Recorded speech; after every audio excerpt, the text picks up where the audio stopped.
Hey guys, it is Fish for Life, and I'm going to talk about breeding fish. As you can see right here is some gold dust molly fry. I bred these fry, and it's only for live bearers. I will try to do a video on some other fish, but usually it's about live bearers. But first what you want to do is get a 10-gallon aquarium. And it depends. If you want to get just 4, it depends. I think the maximum you can have is 8. So if you're breeding them, 2 males, 6 females. So each male will have 3 females. The rule is 1 male to 2 females. I prefer 1 male to every 3 females, but it's better because it's better to have more females than males, because the male can stress out the female so much in mating that he can kill her. And as simple as that. But what you're gonna need is that tank. You're gonna need a bubbler. I would recommend don't get a filter, because if you're gone and she gives birth, the filter will suck up the baby. So a bubbler, you can get a bubbler, a 10 to 20 gallon bubbler for $8.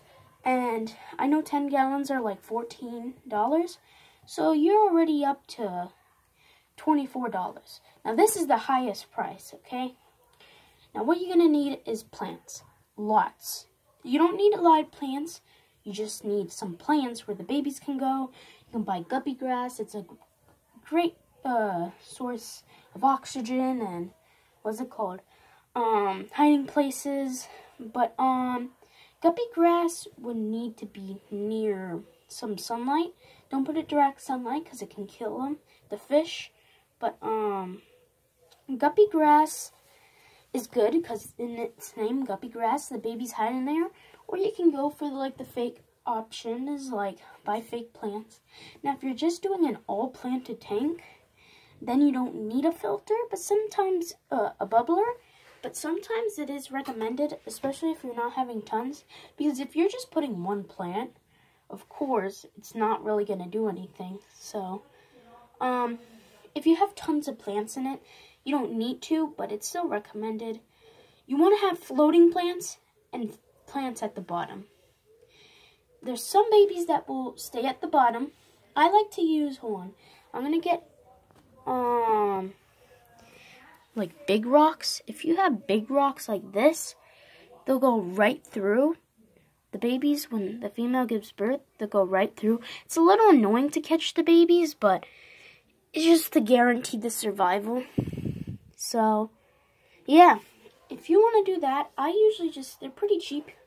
All you have to go is to like Home Depot and get a little bag of rocks. You could get a big bag of rocks.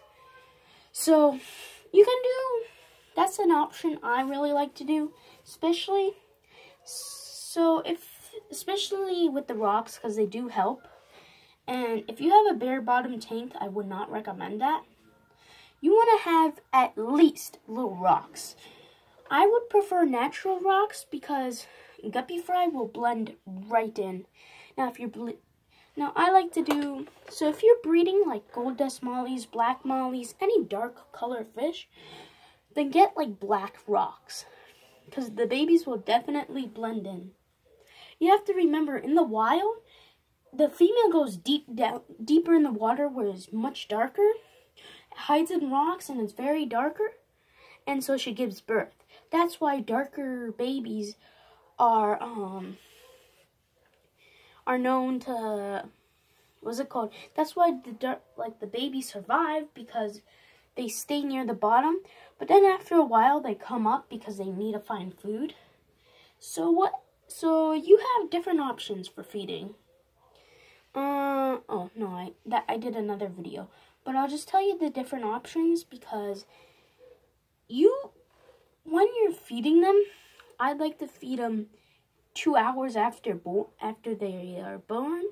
But if you still see a yolk sac on them, it's just a yellow thing on them at their stomach area, then don't feed them until that thing is absorbed. You can feed them a little bit, but once that thing is absorbed, you should not feed them, because it's just gonna get wasted. So So what else you need to do is when the fish gives birth, you definitely want to have a separate aquarium. It doesn't matter how big the aquarium is. I like to go small from bigger.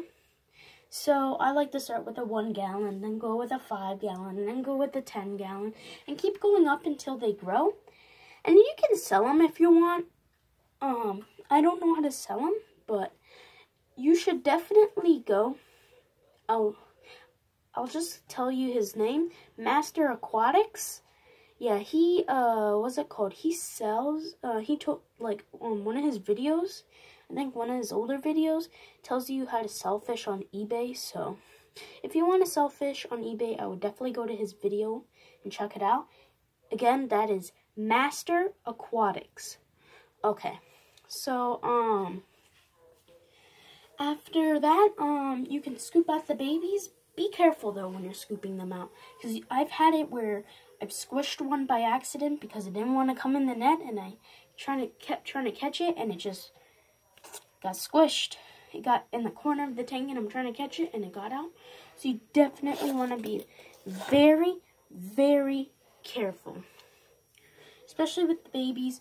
And with the mother, I would definitely recommend just keeping her in a area like just a gallon bowl for like 2 days, just for her to like relax, because remember, once you give birth, it's very tiring. So she needs to just a place a day or two to relax, and then she can go back in the males. I usually do that for the females because it's very, very tiring. Because they're usually just sitting at the edge of the aquarium, like near the edge, and they're just sitting down. So I will definitely do an update. Not an update, but I'll definitely do another video about baby fish.